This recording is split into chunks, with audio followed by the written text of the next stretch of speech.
Most people rebrand because they're bored. That's the worst reason to do it.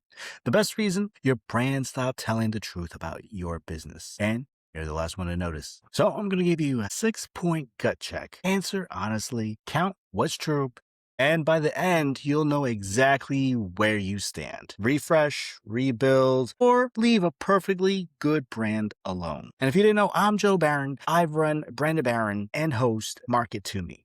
I've been refreshing brands and white labeling refreshes for other agencies. I've watched brands wait too long, and I've watched brands blow up perfectly good equity for no reason at all. Both are expensive.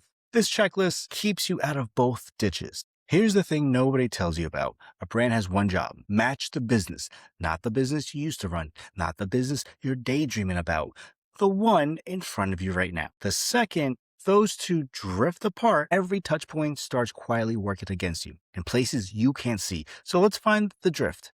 Grab a pen and actually count these. Number 1, storytelling. Someone lands on your brand cold. No intro, no context. Do they get who you are and what you stand for? Or is it just a logo and some colors holding the door shut? If nothing's actually being said, check it. Number 2, positioning. Picture 5 of your customers in a room. I ask them what you do. Do you get one answer or 5? If it's 5, your positioning is doing the splits. Check it. Number 3, consistency. Pull up your Instagram, your website, and your LinkedIn side by side. Same company or 3 companies wearing a name tag that says us. If they don't match, check it. Number 4, your logo. How many versions are floating around right now? The stretched one in the email signature, the low resolution one from 2017, the one somebody fixed in PowerPoint. If you can't confidently say 1, check it. Number 5, H. What I want to discuss has to do with the current designs that your company uses. Your brand may be stuck in the past because your current graphics that are used are outdated, using outdated trends. If you want something trendy, cool. But then it'll look like a relic, and relics belong in museums, but only if it has value. So is your company alive and kicking as well as valuable? You want your brand to stay fresh and relevant and reflect the contemporary climate. Also, the logo should stand out and look great. Basically, if it's just in black and white, does your logo look great on its own?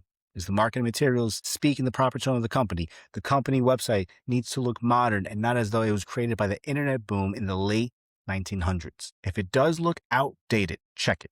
Number 6, let's talk about color.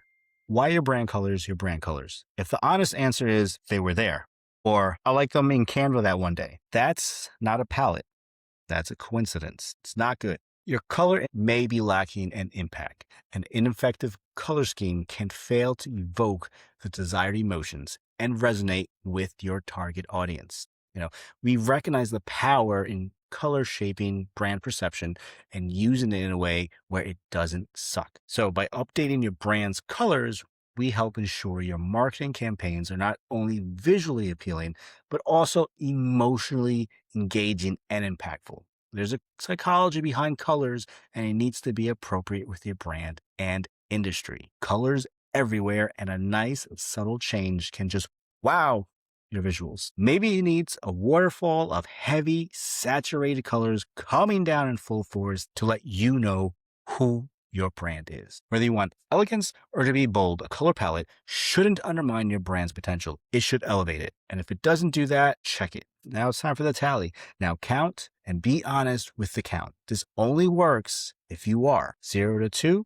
Hold steady. Your brand's still telling the truth. Do not rebrand because you're bored. That's how you torch equity you spent years building. Tune it. Don't tear it down. Now, if you get 3 to 4, you're drifting. The gap's widening and it's not a crisis yet, which is exactly what makes it dangerous. Drift is easy to ignore right up until a prospect notices it for you. Time for an intentional refresh. If you got 5 or 6, the brand's lying about you. It's a photo of a business that doesn't exist anymore. That's not decoration. That's a strategic rebuild. And the good news, you're clear on the problem. Clarity is most of the job. Now, here's where people get it wrong the second they decide to move. They confuse refresh with blow it all up. Don't. Remember, Gap tried that in 2010 and reversed it about a week later. Tropicana redesigned a cart and lost something like $30 million in sales. Meanwhile, Dunkin dropped the word. It's no longer Dunkin' Donut. Walmart sharpened the spark. Same DNA, just clarified. That's evolution, not reinvention. Think of it like nature. A chameleon changes color for its environment.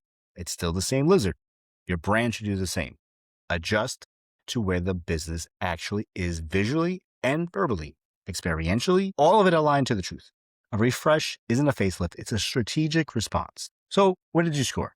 If it stung a little, that's the work talking. I dropped the full checklist below as a free download. And if you want a real read on your brand from someone who does this for a living, there's a link down there too. Let's have a conversation. If you enjoyed this episode, make sure you subscribe, follow Market to Me wherever you get your podcasts. Stay creative, and I'll catch you next time. Peace.